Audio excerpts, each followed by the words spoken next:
Hello viewers, আমরা ইন্দোনেশিয়ার একটি আইল্যান্ডে যাচ্ছি। আমাদের গন্তব্যস্থল হলো পুলাও বালাকান আইল্যান্ড। ইন্দোনেশিয়ার বাতাম থেকে বোটের মাধ্যমে আমরা আইল্যান্ডের দিকে যাচ্ছি।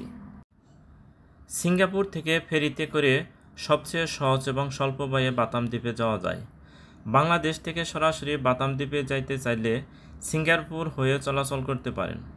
সিঙ্গাপুরে হারবার পয়েন্ট থেকে বাতাম সরাসরি ফেরি যায়।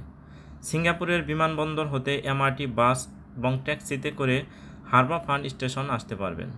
ফেরিতে জনপ্রতি যাওয়া আসার খরচ পড়বে 3 থেকে 4 হাজার টাকা। তবে এজন্য আপনাকে সিঙ্গাপুরের ডাবল এন্ট্রি ভিসা নিয়ে আসতে হবে। ইমিগ্রেশনে অবশ্যই আপনাকে রিটার্ন টিকিট দেখাতে হবে। আমরা পুলাও বালাকাং আইল্যান্ডের ফেরিঘাটের কাছাকাছি চলে আসছি।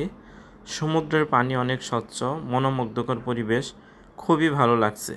সম্মানিত ভিউয়ার্স, ইন্দোনেশিয়ার বাতাম সিটি ভ্রমণের জন্য আপনাদের জন্য কোনো প্রশ্ন থাকে তাহলে অবশ্যই কমেন্ট বক্সে জানাবেন।